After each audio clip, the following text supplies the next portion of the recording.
15 अप्रैल 2021 के current affair करेंगे इस क्लास में, उसके बाद क्वेश्चन करेंगे।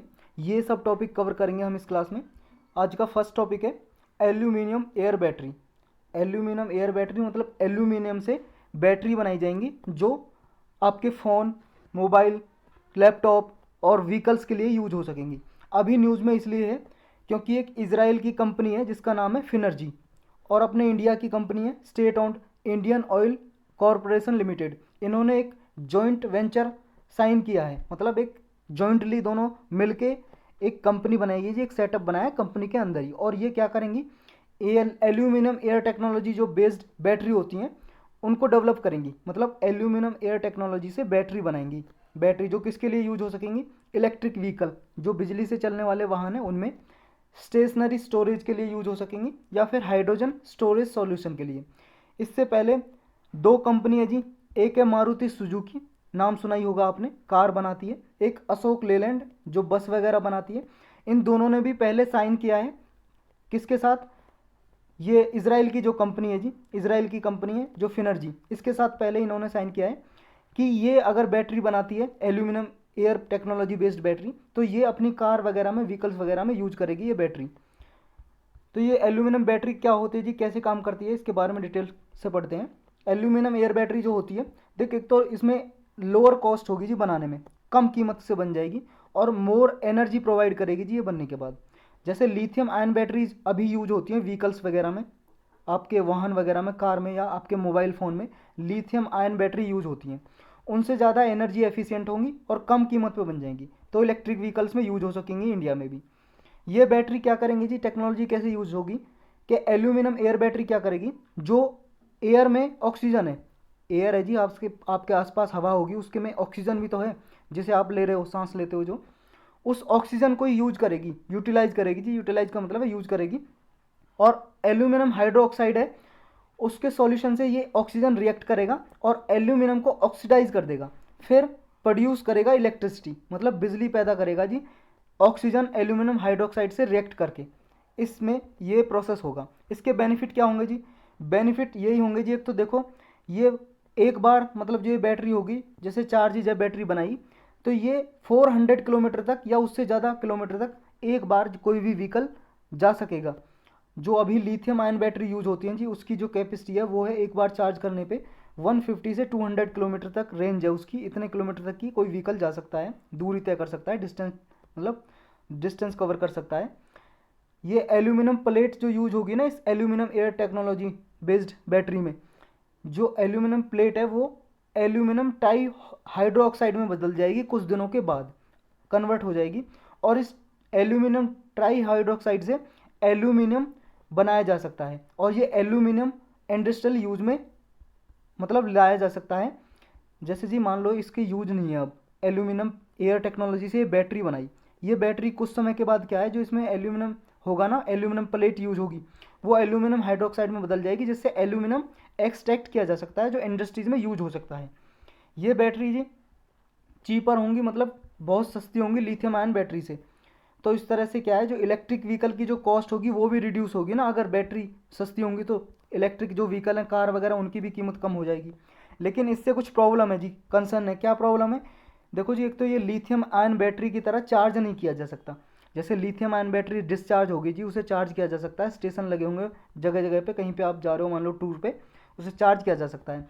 लेकिन लिथियम आयन बैटरी को नहीं किया जा सकता, लिथियम आयन को किया जा सकता है, एल्यूमिनियम एयर बैटरी को नहीं किया जा सकता जिसे हम पढ़ रहे हैं। तो लार्ज स्केल पे जी एल्यूमिनियम एयर बैटरी का अगर यूज करना है तो स्वैपिंग स्टेशन चाहिए जगह जगह पे। मान लो जी ये डिस्चार्ज होगी एल्यूमिनियम एयर बैटरी, तो इसको चार्ज तो किया नहीं जा सकता, लेकिन दूसरी बैटरी बदली जा सकती है ना, उसके लिए स्टेशन चाहिए जी, ये एक इसका प्रॉब्लम है, कंसर्न है। चलते हैं नेक्स्ट पे। नेक्स्ट है जी इंडिया एनर्जी डैशबोर्ड वर्जन 2.0 या 2.0 बोल लो आप। ये अभी लॉन्च किया जी नीति आयोग ने, नीति आयोग ने लॉन्च किया है।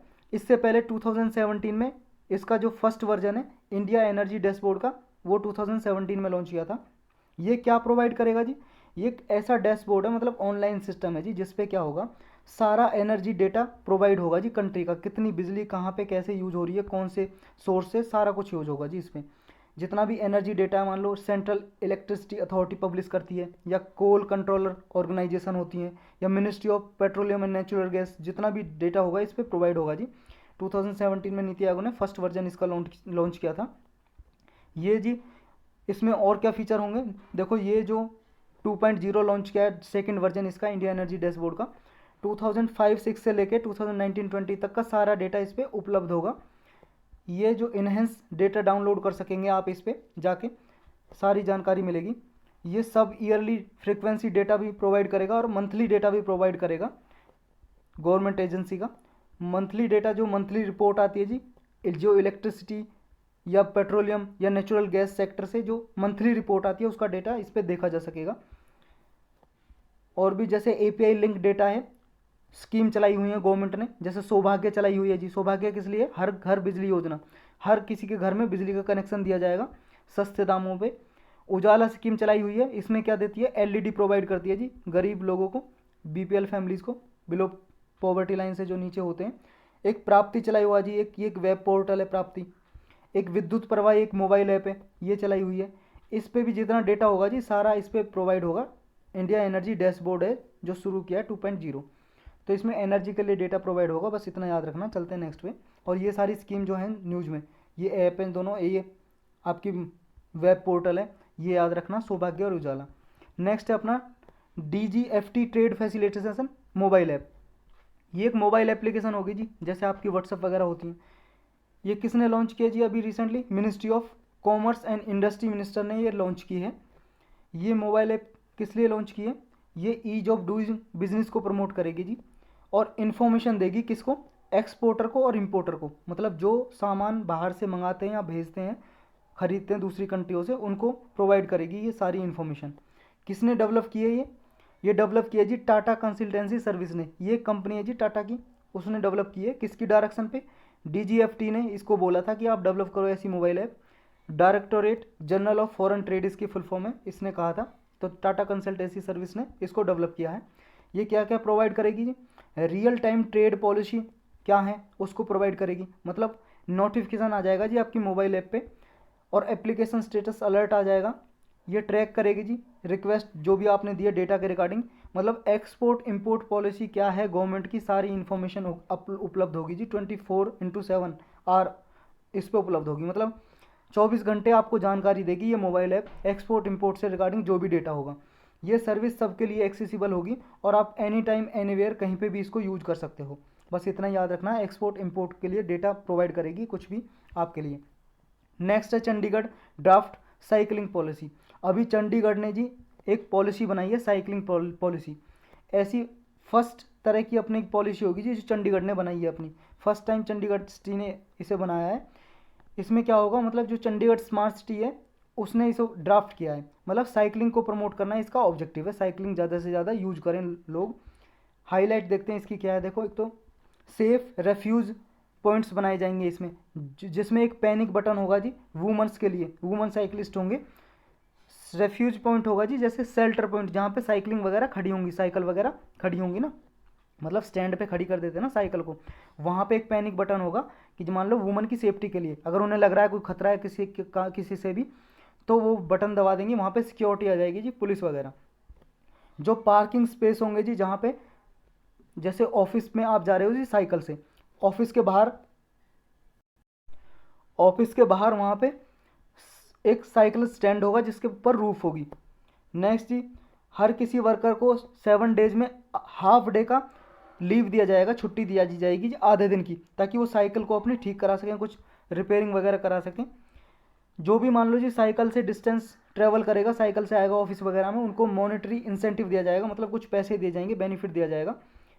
ये इसलिए दिया जाएगा ताकि नॉन मोटराइज्ड ट्रांसपोर्ट को प्रमोट किया जा सके, और इसके लिए चंडीगढ़ में नॉन मोटराइज्ड ट्रांसपोर्ट लेन्स भी बनाई जाएंगी, मतलब सड़क पे रोड पे जी साइकिल के लिए अलग से लेन बनाई जाएंगी ज़्यादा, किससे, ताकि जो एक्सीडेंट वगैरह हैं जी वो रिड्यूस हो सकें, एक्सीडेंट ना हो, मतलब कारों के लिए अलग।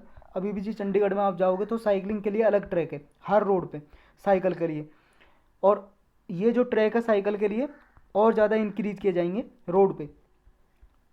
नेक्स्ट क्या होगा जी, जो गवर्नमेंट ऑफिस होंगे और प्राइवेट बॉडीज होंगी वो इनकरेज करेंगे जी, उनके लिए एक सेपरेट पॉलिसी बनाएंगे ये गवर्नमेंट ऑफिस और प्राइवेट बॉडीज, ताकि ज़्यादा से ज़्यादा जो लोग हैं साइकिल पे आएँ वर्क करने के लिए। होता क्या जी, जैसे मान लो 1-2 किलोमीटर की दूरी है किसी के ऑफिस की, तो वो भी कार में जा रहा है, अपनी कार लेके जा रहा है, इससे क्या पॉल्यूशन वगैरह बढ़ता है। तो ये यही होगा जी, एक तो सेफ्टी इनहेंस करने के लिए, सेफ रिव्यूज पॉइंट्स वुमेंस के लिए, और जो पर्सन विद डिसेबिलिटी हैं उनकी सेफ्टी के लिए इसमें सीसीटीवी कैमरा लगाई जाएंगे जी। सर्विलेंस के लिए पैनिक बटन होंगे, कहाँ पे, जो साइकिल स्टैंड वगैरह होंगे ना वहाँ पे, रिफ्यूज सेंटर बोल सकते हो आप। इस पॉलिसी की नीड क्या जी, ज़रूरत क्या है, देखो साइकिलिंग पॉलिसी एक तो एक पावरफुल टूल है गवर्नमेंट के लिए, ताकि साइकिलिंग को सिटी में इंक्रीज किया जा सके, और इन्वायरमेंटली फ्रेंडली है जी, इन्वायरमेंटली फ्रेंडली है, क्लीन है, सस्टेनेबल है, ट्रांसपोर्ट मोड है। तो एक तरह से जी कार वगैरह जो शॉर्ट डिस्टेंस के लिए कार अर्बन एरियाज में यूज होती है, उसके लिए एक अल्टरनेटिव सोर्स हो सकता है जी। अल्टरनेटिव का मतलब है विकल्प हो सकता है। तो इस वजह से इसके बेनिफिट क्या क्या होंगे जी, एक तो इमिशन और नॉइज़ फ्री होगा, मतलब कार्बन जो इमिशन होता है, धुआं निकलता है गाड़ियों से, उसमें कार्बन वगैरह होता है, जो ग्रीन हाउस गैस होती हैं इंक्रीज हो जाती हैं, जिससे ग्लोबल लेवल पे ग्लोबल वार्मिंग इंक्रीज होती है। तो ये सब कुछ कम होगा जी, इमिशन कम होगा तो नॉइज़ भी कम होगी जी। आपको पता है हॉर्न वगैरह से कितनी नॉइज़ होती है, और कार वगैरह की जो आवाज़ होती है नॉइज़ कम होगी। कॉस्ट इफेक्टिव होगा जी, कम कीमत, साइकिलिंग से कोई कीमत तो लगेगी नहीं जी, साइकिलिंग कम प्राइस पे खरीदी जा सकती है, और एनर्जी एफिशिएंट होगी, कोई पेट्रोल डीजल से चलने वाली है नहीं। दूसरा, इनके साइकिल स्टैंड वगैरह अच्छे से डेवलप किए जा सकते हैं, क्योंकि लो स्पेस रिक्वायरमेंट होगा, कम जगह चाहिए जी साइकिल स्टैंड बनाने के लिए, पार्किंग फैसिलिटी प्रोवाइड करने के लिए, तो लोअर कॉस्ट आएगी rather than required for cars के लिए जितना खर्चा होता है ना साइकिल स्टैंड बनाने के लिए, इनके लिए साइकिल स्टैंड बनाने के लिए पार्किंग फैसिलिटी देने के लिए कम खर्चा आएगा। नेक्स्ट है जी अपना RIN, register of indigenous inhabitants of Nagaland. ये क्या जी, अभी नागालैंड गवर्नमेंट है उसने ये कहा है कि वो ट्राई कर रही है कि RIN एक्सरसाइज स्टार्ट की जाए। ये पहले 2019 में लॉन्च की थी जी, register of indigenous inhabitant Nagaland, 2019 में इसे लॉन्च किया था। इसका ऑब्जेक्टिव ये था, जो नागालैंड में बाहर के लोग आते हैं ना, उन्हें प्रिवेंट किया जाए नागालैंड में रहने के लिए, मतलब जो इंडिजिनस पीपल है उनको एक सर्टिफिकेट दिया जाए जी, ताकि जो फेक इंडिजिनस सर्टिफिकेट है ना, मतलब फेक का मतलब है नकली, जो लोगों के पास नकली सर्टिफिकेट है और उसके कारण वो गवर्नमेंट स्कीम वगैरह का फ़ायदा उठाते हैं और जॉब लेते हैं, गवर्नमेंट जॉब वहाँ पे नागालैंड में, तो इनको बचाने के लिए कि बाहर के पीपल नागालैंड गवर्नमेंट की जॉब ना लें। और जैसे मान लो जी म्यांमार से आ गए लोग नागालैंड में, तो वो लोग क्या है नकली सर्टिफिकेट बनवा लेते हैं, इंडिजिनस सर्टिफिकेट, और जॉब ले लेते हैं और बेनिफिट गवर्नमेंट स्कीम का बेनिफिट। तो इससे बचाने के लिए ये स्कीम चलाई थी। जैसे असम में है ना जी, असम में स्कीम चलाई हुई है, ये नेशनल रजिस्टर सिटीजन है, जो नेशनल सिटीजन जो रजिस्टर बनाया गया NRC, national register of citizenship, ऐसा ही कुछ प्रोग्राम है जी RIN किसका, नागालैंड का। ये जो इंडिजिनस इनहेबिटेंट है, इंडिजिनस का मतलब है जी मूल निवासी हैं जो नागालैंड के, उनका डेटा तैयार करेगा इसमें। ये एक्सटेंसिव सर्वे होगा, मतलब पूरे नागालैंड में सर्वे होगा एक।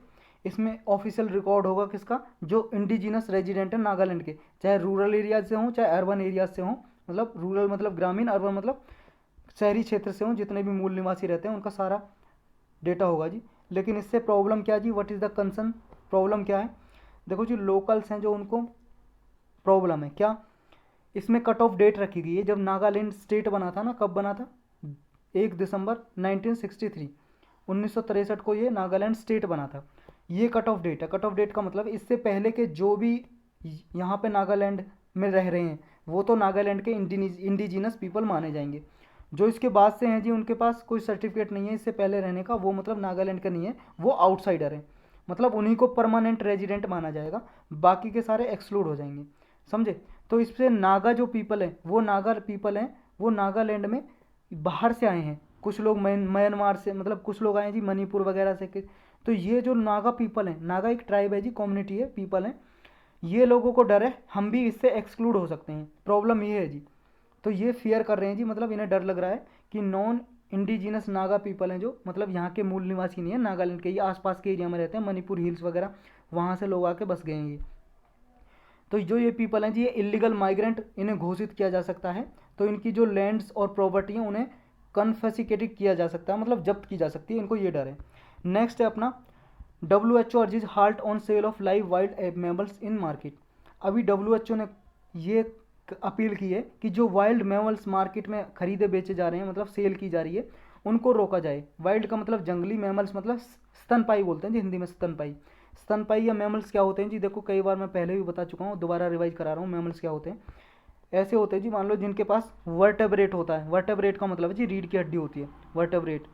नेक्स्ट होता है जी जो बेबी प्रोड्यूस करते हैं जी डायरेक्ट, मतलब बच्चे देते हैं, अंडे नहीं देते हों। जैसे मुर्गी अंडे देती है, उसके बाद बच्चे निकलते हैं, डायरेक्ट बेबी देते हों।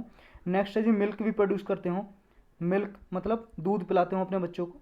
नेक्स्ट है जी वार्म ब्लडिड हो, मतलब उनका खून गर्म हो। अब जैसे ह्यूमन्स है जी, मानव है, मानव में चारों कैटेगरी मिलती है, इसका मतलब जो पर्सन है, हम और आप, ये भी सब क्या है जी, मैमल्स हैं। डॉग भी एक मैमल्स है जी, बच्चे होते हैं जी डायरेक्ट, अंडे से नहीं होते, कुत्ते के बच्चे। मुर्गी जैसे हैन होगी जी मुर्गी, ये मैमल्स नहीं है जी, क्योंकि अंडे देती है ना, और दूध भी नहीं पिलाती अपने बच्चों को, समझ गए।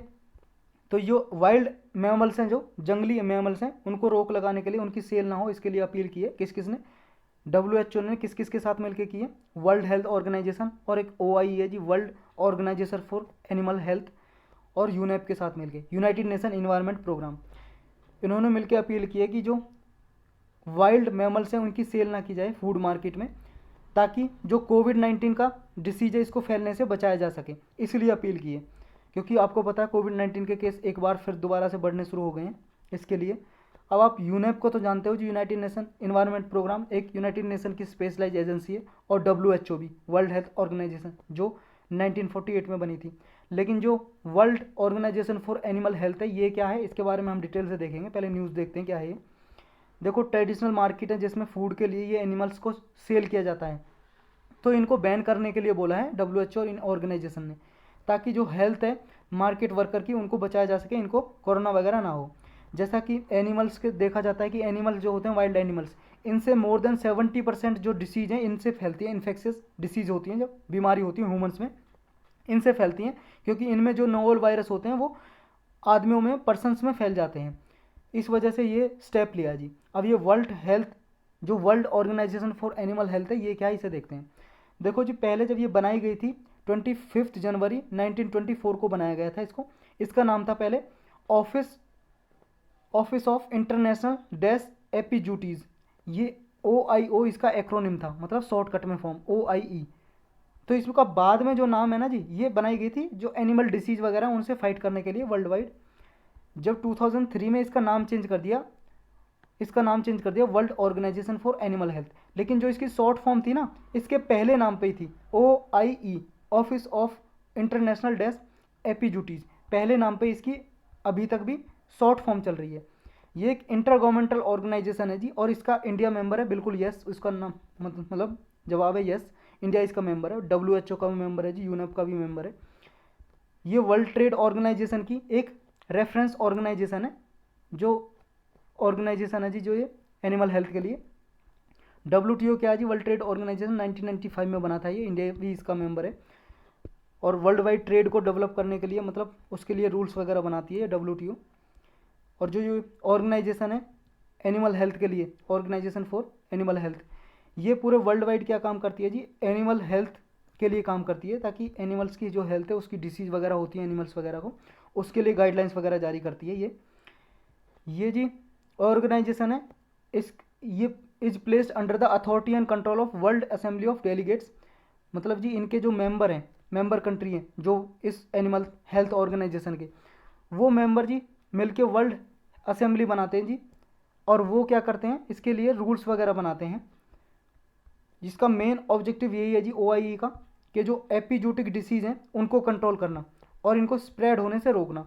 एपिजूटिक डिसीज़ कैसी होती हैं जी, एपिजूटिक उनको बोलते हैं जी जो एनिमल्स में डिसीज़ होती हैं। एनिमल्स में डिसीज़ तो होती हैं, लेकिन बहुत ज़्यादा फैलने वाली डिसीज़ होती हैं, जैसे अचानक से जी बहुत सारे एनिमल्स को, लार्ज स्केल पे एनिमल्स को बीमारी हो जाए, उनको बोलते हैं एपिजूटिक डिसीज़। इतना ही था इसमें, चलते हैं नेक्स्ट पे। नेक्स्ट है हमारा इंडियन राइनो विजन 2020। ये क्या है, ये जी अभी इसलिए न्यूज़ में है क्योंकि 2 वन हॉर्न राइनोज को रिप्लेस किया गया है, मतलब ट्रांसलोकेट किया गया है एक प्लेस से दूसरे प्लेस पे। दो एडल्ट है जी one horn rhinos. One horn rhino होते हैं जी एक सींग वाले गेंडे। एक सींग वाले गेंडे के बारे में कई बार पढ़ा हमने, फिर भी एक बार डिटेल से देखेंगे हम।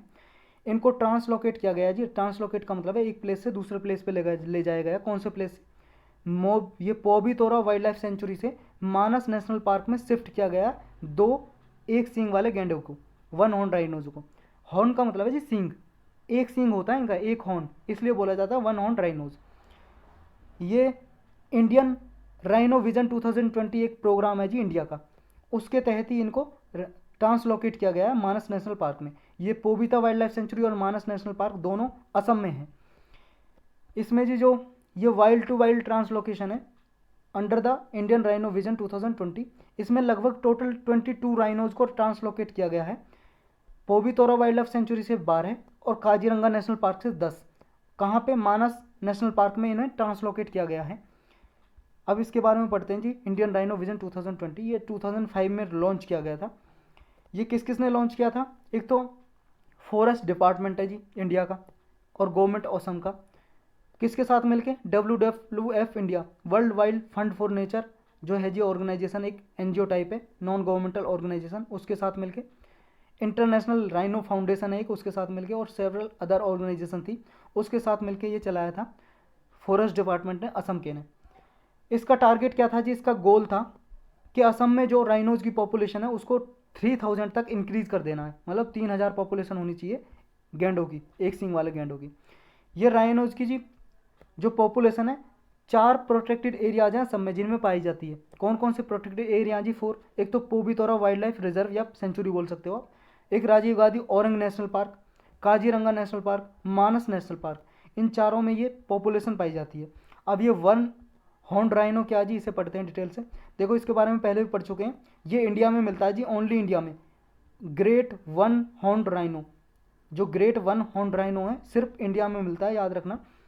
इसे इंडियन राइनोज भी बोलते हैं इसलिए। ये जी एक सींग वाला गेंडा, एक सींग वाला गेंडा। देखो ये क्या है? 1 हॉर्न राइनो। इसकी जो दूसरे प्रजाति है ना इस गेंडे की, वो और भी कंट्रीज में मिलती है, लेकिन ये वाला इंडियन राइनोज है जिसका नाम ये वाला इंडिया में मिलता है। इसे देखो ये एक सींग बना हुआ है इसकी नाक के ऊपर, इसलिए बोलते हैं इसे 1 हॉर्न राइनो या एक सींग वाला गेंडा, इंडियन राइनो। ये लार्जेस्ट स्पीसीज है जी, जितने राइनो की जितनी भी स्पीसीज मिलती है ना उनमें सबसे बड़ा होता है ये इंडियन राइनो। ये सिंगल, एक तो सींग है इसका, सिंगल ब्लैक हॉर्न है और ग्रे ब्राउन कलर का है जी। ये इसकी स्किन की बात हो रही है। ये ग्रेज करता है जी, चरता है, घास वगैरह खाता है।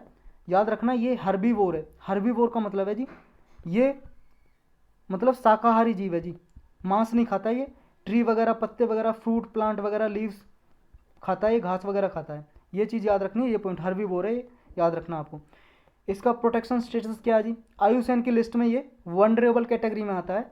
आयुसेन क्या है जी? International nature for conservation, international union for conservation of nature, एक इंटरनेशनल ऑर्गेनाइजेशन है जी, एनजीओ टाइप। इसके बारे में डिटेल से कई बार पढ़ चुके हैं हम। अगर आपको देखना तो सिंपल CSC जहाँ पे लिखा क्लिक करो, इन्वायरमेंट और ज्योग्राफी की प्लेलिस्ट होगी, उसमें जाके देख सकते हो जी। 4-5 मिनट का लेक्चर है। आयुसियन साइट्स के बारे में पूरा लेक्चर है जी। साइट्स की लिस्ट है जी कुछ, अपेंडिक्स 1 लिस्ट में ये मेंशन है जो राइनो, इंडियन राइनो, इसकी लिस्ट है जी साइट्स की 1 2 3 करके, उनका नाम है अपेंडिक्स 1 2 3। अपेंडिक्स 1 में आता है, मतलब हाईएस्ट प्रोटेक्शन दी गई है। इसके फुल फॉर्म है convention on international trade in endangered species of wild फोना एंड फ्लोरा। फोना का मतलब होता है जी एनिमल्स, और फ्लोरा का मतलब होता है जी प्लांट और ट्रीज। तो इनको जो जंगलों में पाए जाते हैं ना स्पीसीज, इनको प्रोटेक्ट करने के लिए काम करती है जी। मतलब इलीगल ट्रेड ना हो इनकी, इसलिए काम करती है। अवैध ट्रेड ना हो, व्यापार ना हो। अगर मान लो जी कोई ट्रांसलोकेट किया जा रहा है कोई स्पीसीज साइंटिफिक पर्पज़ के लिए, रिसर्च के लिए, खोज के लिए, तो अलाउ है, लेकिन उसके अलावा अलाउ नहीं करती जी साइट्स। इसका वाइल्ड लाइफ प्रोटेक्शन एक्ट है जी हमारा 1972 का, उसमें इसका कंजर्वेशन स्टेटस है शेड्यूल 1 में दिया गया है। इसके शेड्यूल 1 2 3 4 5 6 ऐसे लिस्ट है जी इस एक्ट में। तो इस जो शेड्यूल 1 में होता मतलब सबसे ज़्यादा प्रोटेक्शन दी गई होती है। और क्या कंजर्वेशन एफर्ट किए हैं जी इंडिया ने राइनोज को बचाने के लिए? देखो 5 राइनो रेंज कंट्री हैं। देखो इंडिया में ही नहीं मिलता है, इंडिया में सिर्फ ये मिलता है जो इंडिया का इंडियन राइनो। और भी सारी कंट्री हैं जिसमें राइनो मिलते हैं, उनकी कई प्रजाति हैं राइनो की जी, बहुत सारे कैटेगरी के होते हैं। जो ये ग्रेट 1 हॉर्न राइनो है ये इंडिया में मिलता है। और इसकी 5 रेंज कंट्री हैं, कौन कौन सी? इंडिया, भूटान, नेपाल, इंडोनेशिया और मलेशिया में मिलता है। इन सारी कंट्रियों ने मिलकर एक प्रोग्राम लॉन्च किया था जिसका नाम था न्यू दिल्ली डिक्लेरेशन 2019 में जी, एशियन राइनोज के लिए। किस लिए? ताकि इन्हें कंजर्व किया जा सके, प्रोटेक्ट किया जा सके इस स्पीसीज़ को। मिनिस्ट्री ऑफ इन्वायरमेंट ने एक DNA प्रोफाइल इनकी क्रिएट की है, मतलब जितने भी इंडिया में राइनोज हैं, गैंडे हैं, उनकी DNA प्रोफाइल क्रिएट की जाए ताकि इनमें कोई डिसीज़ बीमारी हो तो उसको बचाया जा सके इसको। एक जी नेशनल राइनो कंजर्वेशन स्ट्रेटजी है इंडिया की, जो 2019 में लॉन्च की थी, ताकि जो ग्रेटर वन हॉर्न राइनोज है उनको बचाया जा सके। अब ये स्पीसीज़ कितनी है जी, ये देखो आप राइनोज की, ये सारे स्पीसीज़ हैं जी राइनोज की, ये देख सकते हो आप, ये देखो, ये जी वाइट राइनो, इसके 2 सींग हैं, 2 हॉर्न है। ये ब्लैक राइनो, इसके भी 2 हॉर्न है। ये जी जावन राइनो, इसके भी सींग है जी। और ये जी वो नदन वाइट राइनो, ये जी इसका भी 2 सींग है, दिखाई दे रहा है ना आपको, 2। ये जी हमारा ग्रेटर वन हॉर्न राइनो, इसका 1 सींग है। और ये जी सुमत्रन राइनो। अब इन सब में आपको ये सबसे ज़्यादा परेशान लग रहा है ना, क्यों रो रहा है पता है, क्यों दुखी है? क्योंकि इसके सबके 2-2, किसी के 1 सींग है जी, इसका आधा सा सींग है सिर्फ, मतलब छोटा सा है तो सही, इसका मौन छोटा सा है, इसलिए रो रहा होगा शायद, इसलिए। तो आज के लेक्चर में भी इतना ही था जी, आप क्वेश्चन करेंगे इस पे बेस्ड। आज का फर्स्ट क्वेश्चन है, देखो इंग्लिश में आपको खुद पढ़ना है, और जो भी लेक्चर है उसको भी आप पॉज करके इंग्लिश में आपको खुद पढ़ना है, मैं सिर्फ समझाऊंगा। नोटा के बारे में दी हुई है जी स्टेटमेंट, आपको करेक्ट बताना, नन ऑफ दी अबव। जो ईवीएम में इलेक्ट्रॉनिक वोटिंग मशीन है उसमें जो यूज़ होता है ना नोटा बटन, उसके बारे में बताना है। जो ये नोटा है सुप्रीम कोर्ट की डायरेक्शन पे ये इंट्रोड्यूस किया था क्या, इलेक्शन कमीशन ने। ये जो नोटा है ये राइट टू से है हमारा, नन ऑफ दी अबव, एक बेसिक राइट है क्या वोटर का, आपको बताना जी करेक्ट कौन सा है, 1 2 या दोनों गलत हैं या दोनों सही हैं। देखो जी दोनों सही हैं, हमने एक्सप्लेनेशन देखा अभी, सी आंसर हो जाएगा। सोप एड कुछ न्यूज़ में रहता है जी समटाइम, आपको बताना है क्या है, सुपर बग है क्या, मालवेयर, बोविन इन्फेक्शन या आर्टिफिशियल प्रोटीन। ये जी मालवेयर है जो कंप्यूटर में घुस के कंप्यूटर को ख़राब कर सकता है, आपके मोबाइल को भी, सोपेड मालवेयर है, याद रखना है। चलते हैं नेक्स्ट पे। नेक्स्ट है ये बताना मैकोंग रिवर कौन से कंट्री से होकर नहीं गुजरती है, इंडिया, चाइना, वियतनाम या म्यांमार। इंडिया से होकर नहीं गुजरती जी, सारी कंट्री से होकर निकलती है, चाइना से निकलती है ये, मतलब ओरिजिन इसका चाइना में है, और यहाँ से वियतनाम म्यांमार से होकर जाती है। नेक्स्ट है जी अरेंज द, जो ये दिए हुए हैं जी फॉरेस्ट, इनको नेट प्राइमरी प्रोडक्टिविटी में डिक्रीजिंग ऑर्डर में, और मतलब अरेंज करना आपको, मतलब सबसे ज़्यादा किसकी है नेट प्राइमरी प्रोडक्टिव, और उसके बाद किसकी है, उसके बाद किसकी है। नेट प्राइमरी प्रोडक्टिविटी होती है जी अगर ग्रॉस प्राइमरी प्रोडक्टिविटी में से हम वो एनर्जी घटा दें, डिक्री मतलब minus energy used in respiration, जो प्लांट ट्रीज वगैरह होते हैं ना या स्पीसीज कोई भी, वो जो भी एनर्जी सांस लेने में यूज करते हैं ना रेस्पायरेशन में, अगर उस एनर्जी को हम ग्रोस प्राइमरी प्रोडक्टिविटी से घटा दें, माइनस कर दें, तो आ जाती है नेट प्राइमरी प्रोडक्टिविटी। ये बताना सबसे ज़्यादा किसकी है, फिर उससे कम किसकी, उससे कम किसकी। ये जी आपके ऑप्शन देखो, सबसे ज़्यादा है ट्रॉपिकल रेन फॉरेस्ट की, 2 आ जाएगा। फिर है जी ट्रॉपिकल सीजनल फॉरेस्ट की, 1 आ जाएगा। फिर है जी आपकी वुडलैंड और श्रबलैंड की, 4 आ जाएगा। फिर है आपकी टेम्परेट ग्रासलैंड की, तो 3, 2 1 4 3, ये बी में है जी, आपका आंसर बी हो जाएगा। चलते हैं नेक्स्ट पे। नेक्स्ट है आपका, आपको बताना जी ट्रॉपिकल ग्रासलैंड कौन सा है इनमें से। ट्रॉपिकल ग्रासलैंड आप जानते हो ना, ये देखो जी अपना अर्थ है, ये इक्वेटर है, ये 23.5 तक नॉर्थ और साउथ में 23.5 डिग्री तक, इसे बोलते हैं ट्रॉपिकल जोन। 35 डिग्री तक होता है जी दोनों साइड, सब ट्रॉपिकल जोन बोलते हैं, सब ट्रॉपिकल, सब ट्रॉपिकल। 35 से फिर आता है जी 60 तक, ये टेम्परेट जोन होता है, टेम्परेट बोलते हैं। यहीं पे टेम्परेट ग्रासलैंड मिलते हैं, ग्रासलैंड का मतलब है जी घास के मैदान, जहाँ पे घास उगती है। तो और उससे ऊपर है जी पोलर जोन। और आपको बताना है जी इसमें ट्रॉपिकल ग्रासलैंड, मतलब ट्रॉपिकल एरियाज में जो ग्रासलैंड है कौन कौन से हैं, सवाना, कंपोस्ट, प्रेरी, लानोज या सेपीज। आपके ऑप्शन है जी ये 1 2 3 1 2 4 1 2 5 2 3 4 5। देखो जी कैंपोस है किसका, किसका है कैंपोस, ट्रॉपिकल ग्रासलैंड का। सवाना भी ट्रॉपिकल ग्रासलैंड का है, और ये लानोस भी। जो प्रेरी है और स्टेपीज, ये हैं जी टेम्परेट ग्रासलैंड। जो टेम्परेट, ये मतलब 35 से लेकर 60 डिग्री के एरिया में होते हैं जो ग्रासलैंड अर्थ पे, उन्हें बोलते हैं टेम्परेट ग्रासलैंड, घास के मैदान। तो इनको काट दो जी, 3 5 जहाँ, 3 इसमें है जी, 5 इसमें, 5 इसमें, तो 2 1 2 4 हमारा आंसर आ जाएगा जी, सवाना, कंपोस्ट और लानोस। ये ग्रासलैंड है जी, कुछ आपने ज्योग्राफी में पढ़े होंगे। ट्रॉपिकल ग्रासलैंड जी सवाना जो अफ्रीका में मिलता है, ब्राज़ील में कैंपोस बोलते हैं इस ग्रासलैंड को। वेंजुएला एक कंट्री है जी, इसे बोलते हैं लानोस बोलते हैं इस कंट्री में। जो टेम्परेट ग्रासलैंड है जी उनके भी अलग अलग नाम है हर कंट्री में। अर्जेंटीना में पेम्पास बोलते हैं, ग्रासलैंड घास के मैदान वही हैं जी।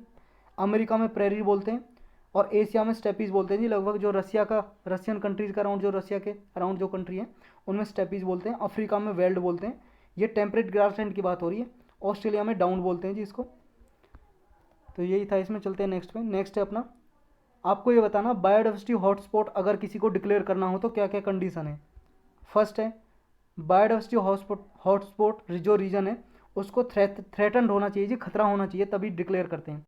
और ये जोन है जी हाई एंडेमिज्म होना चाहिए। एंडेमिज्म का मतलब है इसमें ऐसे स्पीसीज होने चाहिए जो सिर्फ यहीं पे मिलते हों और कहीं पे ना मिलते हों।